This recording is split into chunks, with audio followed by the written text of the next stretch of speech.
Hello and welcome to day one of the fourth test. Michael, it was a partnership of sorts between Root and Folks. There was tremendous fight back from the English team. What did you make of it? England 302 for 7 at the end of 90 overs. Yeah, DK, I have to say this was the day that Common Sense Ball introduced itself to Ball. They're two characters that necessarily don't always get on, so it was great to see them play the situation brilliantly. That afternoon session from being 112 for 5, where Ben Stokes got a grubber on the stroke of lunchtime. I felt that 160, 170 was going to be the play. They'll get bowled out, they'll play some silly shots in the afternoon, and India would dominate the day's play. But Ben Folks and Joe Root, whatever happened at lunchtime, they obviously spoke about just trying to fight through the situation with a little bit of the old school attritional play. It was the perfect situational play that England produced, something that we haven't seen that much from in the Ball era, where usually they come out playing lots of shots. So it was great to see that, particularly from Joe Root. Akash deep though, DK, you have to say that you might have found another one at RCB. True, very, very true, Michael. He's been quite the bowler, and we'll discuss a lot about Akash Deep. But coming from the same neck of the woods, how did you enjoy Joe Root's knock today? As you said, it was common sense ball. How did you like it? Yeah, I mean, he's a class player. I have him as England's best player across all the different formats. I think he's a wonderful player that he's so good that he doesn't have to gift his wicket like we saw in the previous couple of test matches. I just think he's a player that India don't like to see bat the way that he played today, which is with great control, clarity, sensibility. He's the glue in the middle of a little bit of chaos that goes around him. He's that glue that can control the innings.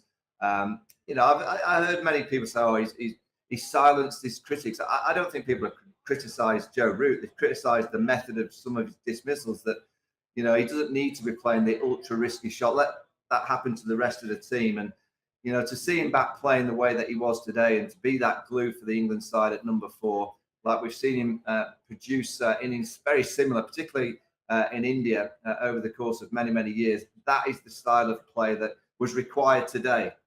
In the second innings, it might be a different style of play, but in Indian conditions, DK, you know more than anybody, when you get the chance to just dig in and bat a long period of time to keep the opposition out there, you have to take that opportunity. If you allow the opposition to bowl you out inside 40, 45 overs on day one, you're not going to win a test from that position. So England and Joe Root in particular played the situation absolutely perfectly.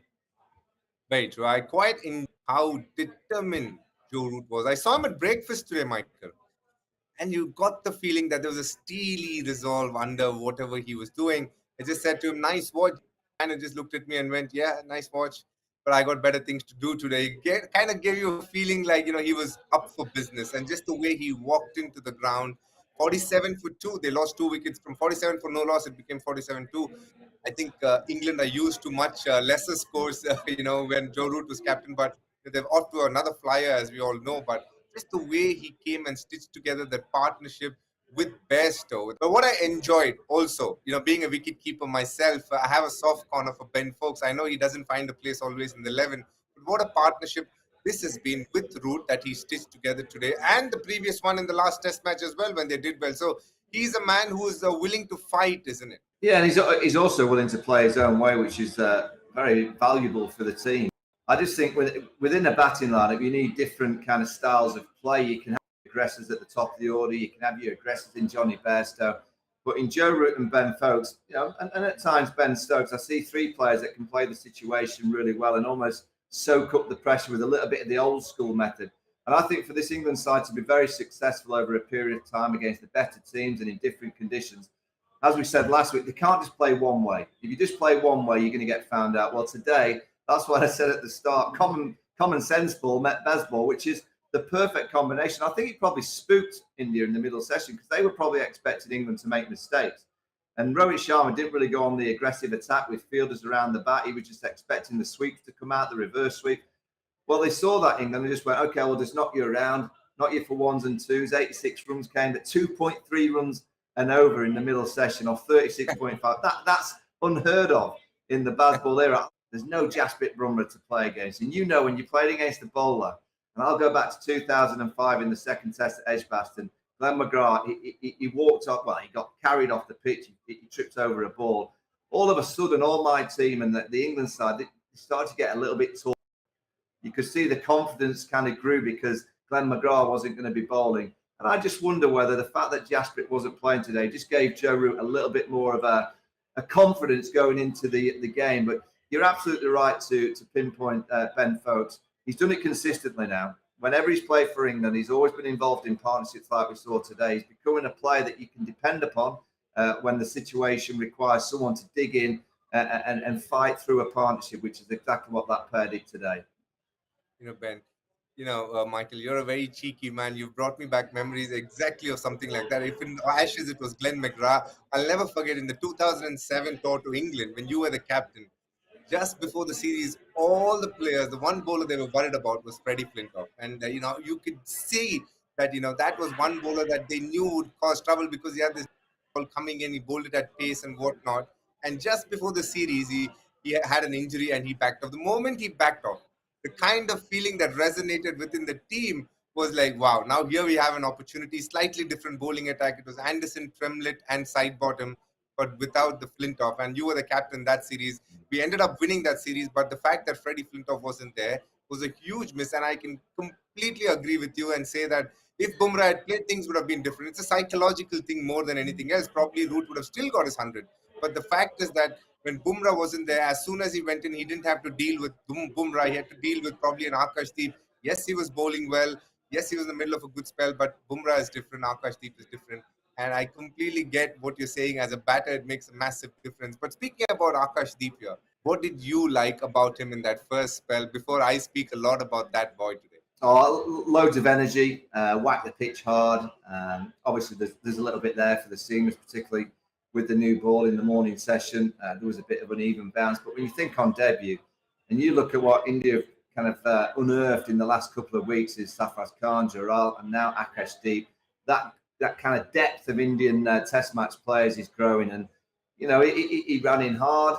Tomorrow's another day. Tomorrow's the day that you kind of look at someone like Akash Deep. We've had one day in test match cricket. The opposition have seen you. What you're going to do tomorrow morning, that's going to be a big play in the test match. But when you've got a bowler running in like that on debut, and he looked like he belonged. I think that's always the first thing that you look at as an ex-player when you see a new player coming into test match cricket. Do they look like they belong in the shirt? Do they look like they belong out there in the middle? And Akash Deep, an RCB player as well, DK. No wonder you're smiling. Your RCB bowling attack seems to be getting better and better and better. I know that was a bit of a worry, post the auction, everybody's speaking about it, but it's so good to see today Lockie Ferguson doing what he's done in New Zealand, Akash Deep doing what he's done in a test match here. Looks good and very, very bright for RCB at the moment. But, speaking about Akash Deep, when you say life comes a full circle, for him in many ways it has, and I'll tell you why. In 2007, when he was about 10 years old, he didn't have much knowledge about cricket nor any interest. But there was a lot of noise around his village and he didn't understand why. So they were all sitting in front of the TV, the idiot box as they call it. And apparently that was the day that he watched cricket for the first time when India lifted the T20 World Cup. And that was the first time he saw the match. And there was a superstar born as a captain, MS Dhoni, who ended up winning that title. And that was the start of his cricket journey when he saw that game. And then he decided, okay, I want to play this sport. He used to play a bit of tennis ball cricket after that. His parents never wanted him to play. His dad was a school teacher, government school teacher, and definitely didn't encourage cricket. Neither did his mother. All his dad wanted him to do was apply for a peon's job, which is a slightly low-category job. No offense to the job, but yeah, that's what he wanted him to study and get a job and, get through to that job. What he did was he said he's looking for opportunities and then went to his uncle's place in Delhi, where his cousin was there. He enrolled him into cricket initially. And that didn't really work out in Delhi. And then he moved to Bengal looking for better opportunities. He started with the Syed Mushtaq Ali tournament, which is the T20, but in 2018-19, he started playing Ranji Trophy. And since then, he's been unstoppable. Terrific performer. They play on some real green pitches. He's shown skill consistently. By then, he had settled himself as he is the next guy in line to play. Being with him in RCB was quite the experience because a young guy, you can see he's very excited. He learned a lot, moving along the likes of Reece Topley and a lot of the bowlers who've been around. And Rab Sholing, he loves Virat Kohli, enjoys bowling to him, the challenges, and he's just grown in stature as a bowler. I just can see that Test cricket is probably his favorite format, and it's just good to see him grab his opportunity. And what a first spell he bowled! The pitch suited him as well, and he hit the right lengths consistently, beat the bat, and caused trouble. Picked up 4 wickets, but ended up only having three because of the no ball he got his first wicket in, which was pretty anticlimactic. But what a lovely spell it was! And now that leads us on to my favorite part of this show, which is to put Michael Vaughan in the hot spot. Michael, the one man that we need to speak about here who was looking like $1 million was Johnny Bairstow, and he's been in some ordinary form. But here was an opportunity when he was really batting well in 30s and played a shot which probably you wouldn't be too appreciative of at that point of time. 38 is what he got. His his average in the last year or so from 2023 has been just around early 30.80. If there was one player that I would have given a license to go and do what he tried to do today, it's Johnny Bairstow. I thought his eyes were going. I thought his body language was the Johnny that I know plays well when he's like that. Getting out in the fashion today. If there's one player that I wasn't that disappointed with him trying it, it's Johnny Bairstow, because I just thought, I always felt he was going to come out and play aggressively today. I always felt his ending was probably going to be in an aggressive sense. There'll be people saying, "Oh, why didn't you just knock it down the ground?" But 38 or 35 ball just grabbed a little bit back for him. And I just think Johnny's a better player when he's trying to be proactive, trying to be busy, trying to be a disruptive kind of player.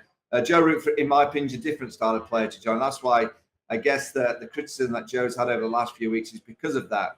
Now, Johnny, and I'm sure a lot of pundits in the game wouldn't mind Johnny trying to be aggressive, trying to hit the ball to all parts, because I just think he plays better when he's like that. So I'm not going to criticise Johnny's shot. I like the way that he was going about his business. Just got to hit it next time. He'll be playing next week in his 100th Test match. Remarkable achievement from the young lad that came up through the Yorkshire ranks, through the academy, through all the system, and he's a brilliant all-format player. There's not many players that can say that they've mastered all three formats, and Johnny Bairstow is one of those players. You summed up Johnny Bairstow really well. I also thought he looked $1 million today while he was batting. He just played some really good shots, and he put the Indian bowlers under a lot of pressure in that partnership before he got out. Now, speaking about the Indian bowlers, I thought Akash was the best of the lot. Obviously, picking up 3 wickets at the start helps, but then he kept the intensity throughout his spell. Mohammad Siraj in his third spell, in fact, with the ball reversing, was very, very effective. But other than that, the Jadejas, Ashwin, I thought Kuldeep Yadav was heavily under-bowled. Jadeja bowled too long a spell with just the 1 wicket to show for. It just didn't look effective enough, isn't it? No, absolutely spot on. And you hit the nail on the head there, DK, about Kuldeep Yadav. He was magnificent in the last Test match. I think he's only bowled 10 overs for 21, so he's not been hit. He was looking threatening. He was certainly underused, and particularly down the bottom of the batting line. The tail-enders, what don't the tail-enders like? Pace and mystery spin. And Kuldeep in particular, I'm not too sure many of the top order players are picking his googly. Amazed he wasn't used more to the tail end. Rohit has these kind of days. He's had wonderful days, and the last 2 days of the last Test match, he was magnificent as a captain. And today he just had one of those days where he just switched off a little bit. He got his reviews a little bit wrong. That's Rohit's captaincy for you. I'm sure tomorrow he'll bounce back and have a great day, because with Rohit, he's dead calm, he's casual. India will need Rohit the batter. They're certainly going to need some runs off him tomorrow, and that's going to be the key tomorrow. That that new ball looked like it was hard to face, and then as the ball got softer and older, yes, it was a bit of spin, but it wasn't drastic spin. It wasn't spitting and bouncing. It was nice to play, and particularly the reverse swing came into play later than we've seen in the previous game. So I'm just looking at England's attack for this week, DK, with Robinson and Anderson, and maybe a bit of Ben Stokes with those cracks just outside the right-handers off stump. I think England have got a really good attack for this wicket. It does look like a pitch where Robinson is going to have a massive role to play, because he hits the wicket hard, and he, in many ways, hits that nagging length. Jimmy Anderson a lot more in terms of looks for swing. So it is one of those places where I think the Ben Stokes and Ollie Robinsons will have a massive role to play. So it's going to be a pretty interesting ask. But let's now move on to what we call fast forward to see what lies ahead for day 2. You have to say that day 1 definitely belonged to England, because you didn't think 300 was a possible score at the start, but the way they have batted in sessions 2 and 3 obviously has put tremendous pressure in India. How do you see this unfolding for England in day 2, Michael? Well, they played great on day one. Can they get another 50 or 60? I think if you get beyond 350 on this pitch, it's well above par. Then it comes down to the new ball. Can India survive that? Anderson and Robinson will certainly fancy knocking over 2 or 3, particularly Jaiswal. They'll want to get rid of him early. And then there's a little bit of spin there for England's spinners. And I've been amazed by the pitch. I'm amazed that India have produced this kind of pitch. And I'll ask you, DK, where can India improve from day one, and what do you expect from them on day two? Oh, I think overall, Ash Jadoo can definitely pull the length back a little bit, put a lot more pressure from length for most of the English batters, because they don't need to worry about going too full, which they did, I thought. But I expect India to take the new ball and obviously cause inroads very early in the day and try and get them all out as quickly as possible. 325 even now is something that they can look to stop England under. And then with the bat, just like you said, bat deep. I think they will require a massive effort in trying to get as close or ahead of England. That's the best chance for them, because as this game progresses, like you just pointed out, this pitch is going to start playing tricks. It's going to start keeping low. It's going to start turning, and it is going to change a lot more. A bit like how your moods have changed on Twitter, the pitch is going to change as well, Michael. They're the old saying, do not judge a pitch till both teams have batted and bowled, but let's be honest, this one looks a shocker. It was okay till then. Then you just went back on your words and said this pitch is clearly no longer a shocker. You're the right kind of guy to be on Twitter. You stir people's emotions up, don't you? Yeah, but they're two factual tweets. The first tweet is a fact that the pitch looked a shocker in the first session. And in the afternoon, it didn't look a shocker. So both tweets are absolutely factual. But I think it comes down to how India face that new ball, because if Anderson and Robinson knock over 2 or 3 quick ones, it's going to be a real problem. If they can survive 20 overs and be 1 down, 2 down, I think India will still get a big score in the first innings. But I don't see the ball doing a huge amount for another day or so. But if India can get to parity, or they'll want to lead, but parity going into day 3, and then you start looking at third innings of the game, it's going to be an intriguing test match. But on this kind of wicket, DK, I do think there's a low score. If you get everything right with the ball in hand and you take your chances and you get your reviews right, I do see a team, and whether it's India in the first innings of their test match, whether it's England's third innings of the match, or whether it's the last innings of the match, I think a team's going to get bowled out cheaply. And it's just a matter of which team it is. Absolutely. It's brilliant how this game has progressed. Generally, you speak about batting well, bowling well, taking all your catches.